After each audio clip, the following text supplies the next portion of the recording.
Long ago, in the great kingdom of Oro, there lived a man named Oba, the most famous fisherman across the land.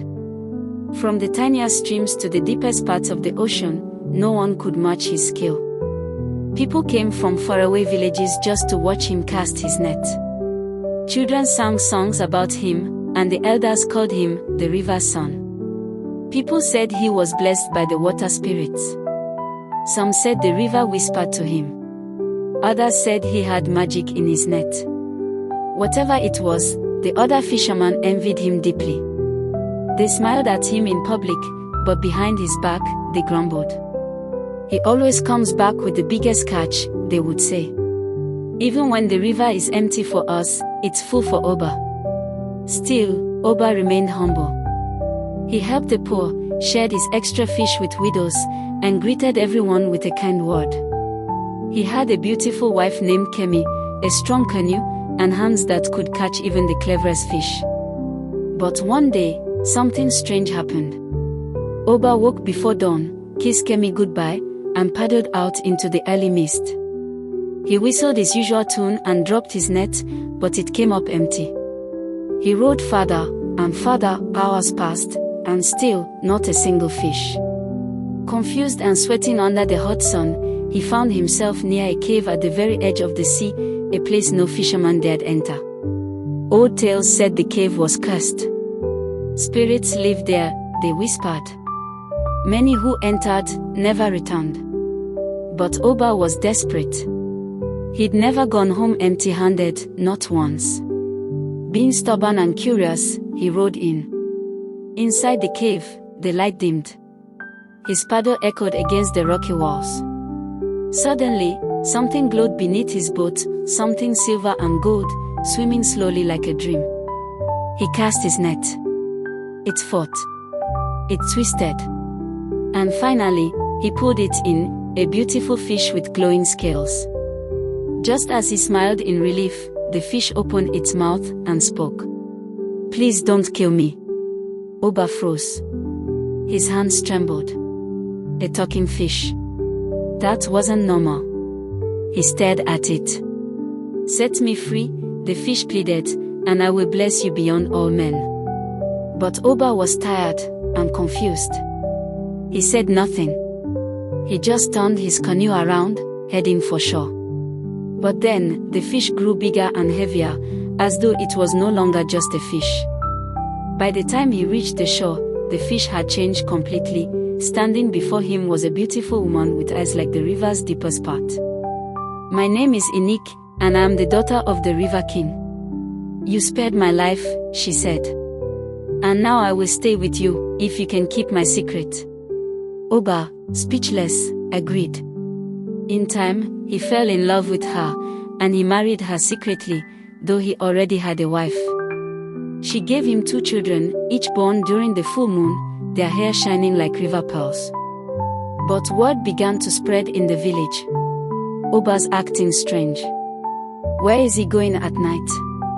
Why is he richer than before? Kemi noticed too, his eyes wandered, his heart distant. One day, Kemi followed him and saw Eneke. The confrontation was loud, angry, painful.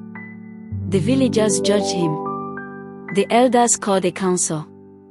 The king accused Oba of witchcraft and betrayal. And just like that, Oba was banished from the kingdom, and Kemi, broken-hearted, left him. But the woman from the river followed him. Oba didn't fight. He simply left with Eneke into the dark forest. The next morning, strange workers appeared, tall, glowing, moving like spirits. They built roads, planted trees, and raised a great castle, linking the forest to the very village that banished him. The villagers watched in shock. "Who is building this?" the king demanded. "Our master," the workers replied, bowing. And when the king came to see, he gasped. It was Oba, dressed in robes finer than gold, sitting beside the mysterious woman, now a queen in her own right. The king apologized. He invited Oba back into the kingdom. Oba agreed, kindly. One afternoon, a figure stood at the castle gates. It was Kemi, worn and regretful. "I was wrong," she said. "I let my anger blind me. I want to come back, if you have me." He loved her once, and still did. So he welcomed her back. Eneke said nothing but smiled gently.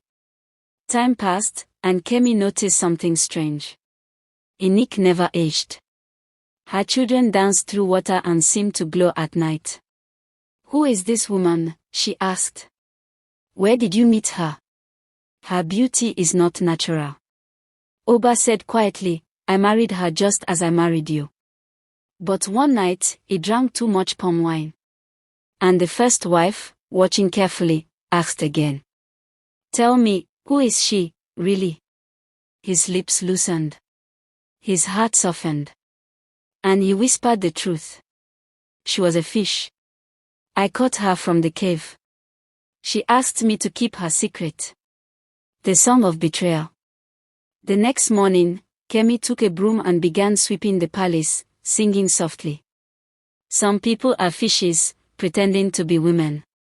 They dance on land, but belong to the river. The wind carried her song. Eneke heard it. So did her children. And as the song reached its end, tears filled her eyes. She looked at Oba, kissed his forehead, and said, "You broke the only promise that held my world together." That evening, the sky darkened though there were no clouds. Eneke took her children's hands. They walked down the golden road, past weeping guards, past the gates, and toward the river. Oba ran after her, begging, "Please, don't go. I didn't mean to say it. Please."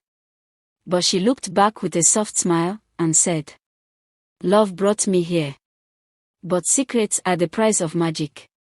And with that, she and the children stepped into the river, and turned into silver fishes, disappearing forever beneath the waves. Oba sat by that river for many moons. He never saw Eneke again.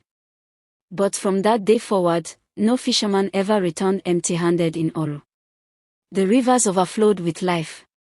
Some say if you go to the shore at dawn, you'll see a woman brushing a child's hair in the ripples. And if your heart is true, she might even smile at you. And so, the tale of Oba and the river's daughter lives on. If you enjoyed this story, don't forget to give it a thumbs up, leave a comment, and most importantly subscribe to my channel for more interesting and emotional stories like this. Turn on the notification bell so you never miss a new upload. Thank you for watching. How's the story?